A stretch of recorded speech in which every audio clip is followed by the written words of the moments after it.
Today's video has been sponsored by Daedalic and GameXsite to bring you the news that Star Trek Voyager Across the Unknown is out today. Take command of USS Voyager on her epic journey across the galaxy in this story-driven survival strategy game. Manage the crew by assigning them to jobs and away missions, repair, upgrade and configure the ship how you want it, and engage or avoid space combat as you explore the distant Delta Quadrant, all with the overarching goal of getting your crew safely back home to Earth. All this lets you relive the story from the TV show, but with your own decisions. Maybe you want to take advantage of shortcuts that Janeway avoided, or integrate powerful Borg technology, or many other options. But beware, your decisions have consequences. Characters can live or die, you might impede your progress, or accelerate it. Try things out differently on your next run through the game to see the paths not taken by yourself or the original TV show. So check out Star Trek Voyager Across the Unknown today on PC, PS5, Xbox Series S and X, and Nintendo Switch 2 by clicking the links below in the description and pinned comment.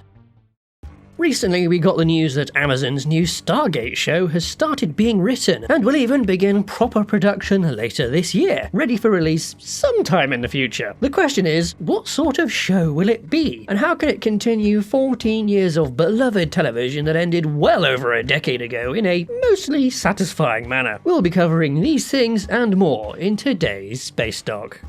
Sergeant, make it spin.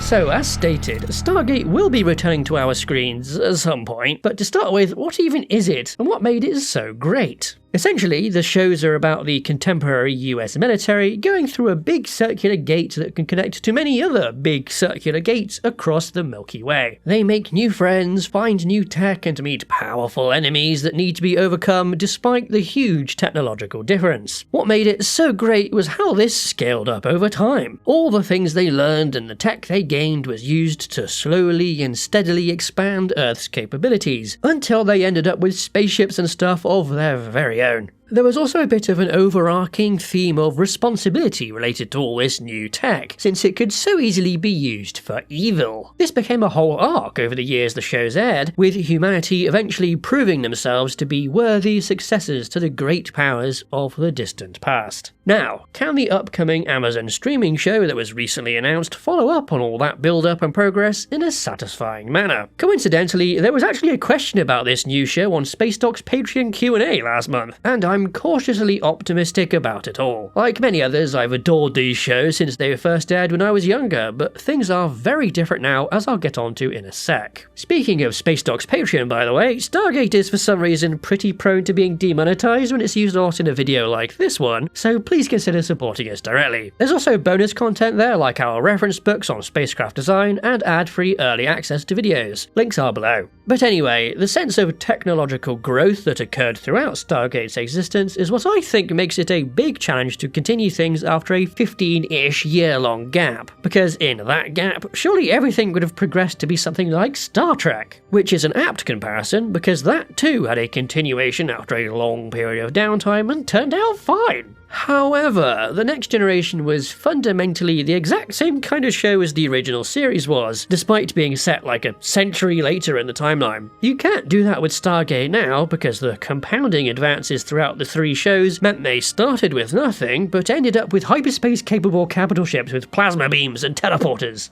Sir, we can't call it the Enterprise. Why not? Things are different from an outside perspective too. The world of television itself is now totally different. Both of those series of Star Trek were mostly standalone episodes intended to be sold to broadcasters to send out when they wanted. The original Stargate shows were sort of like that, but straddled the line between episodic and serialized TV, leading to big story arcs across the shows. The trend today is fully serialized, high-production shows with far fewer episodes, and it's all done on demand via streaming, and I fully expect the new Amazon show to be exactly that. Things now just aren't at all comparable in production terms to what Star Trek did.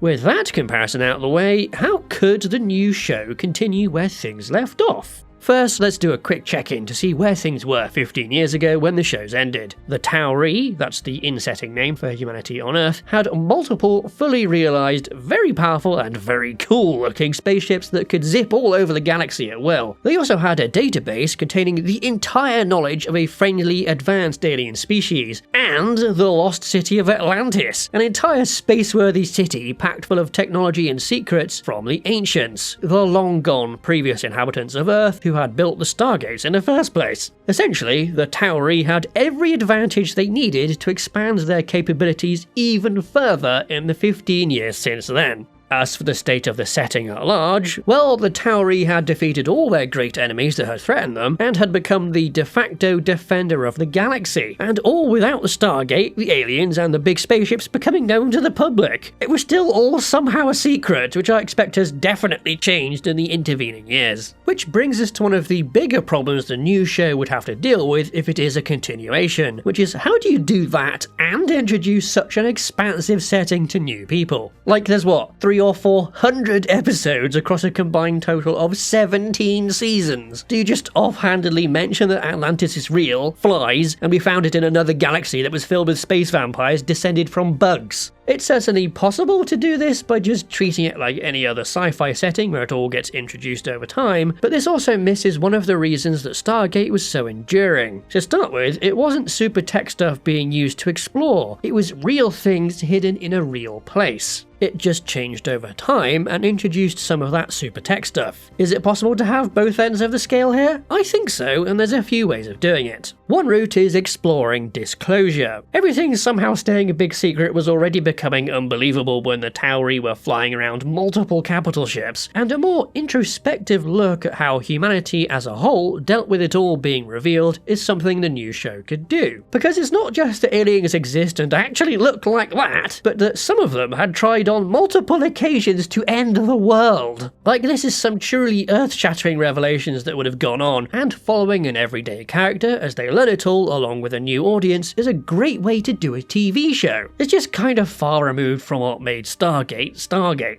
If the intention is to have something more exploratory like the original show, one option is to do another thing like the spin-offs did. Both Stargate Atlantis and Stargate Universe set things far outside the Milky Way, trapping people away from home and support. The Atlantis route essentially just redid SG-1, the original show. There was a gate and they went through it to explore, and they met new villains and found new technology to give the show its own identity. Doing this again with another new galaxy could certainly work. Universe was a different kind of show. It was set on a 50-million-year-old spacecraft called Destiny that was sent looking for something along a path through the universe that had been seeded with primitive Stargates, and the Tauri expedition sent there got trapped. They could communicate back home, but the ship was incalculably distant, so they had to rely on what they had with no hope of returning. The new Amazon show could relate back to Destiny with like a human-built ship sent off to find it, which is a good way to separate things from most of the advancements back home while still showing some progression, but this is still very different from the format and identity of the original shows. Though to be fair, this was also a bit of a problem that Stargate Universe had. A different way of doing things is to do more of a reboot, but one that uses something from the original shows since they often included alternate realities where things had gone a different way. Setting this new Amazon show in one of those realities where the Stargate program had just never started until the late 2020s keeps the exact same vibe as the original, and even lets you use the original actors doing different versions of their characters. But the big thing here is that you could also include one of those methods for moving between realities and visit the original one. You can have your cake and eat it too. You can show off the crazy hopeful state that the original story probably ended up in, but without shifting the vibe of the new show away from the classic Stargate formula.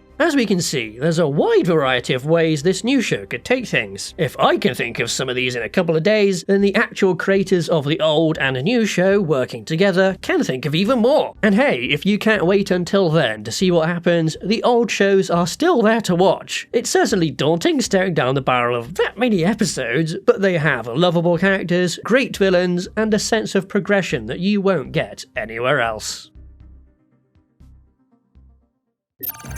You can support Spacedock by joining our Patreon, where you can get our frigate, fighter and carrier design reference books, as well as 1 week early access to upcoming videos. Thanks to our supporters, and thank you for watching.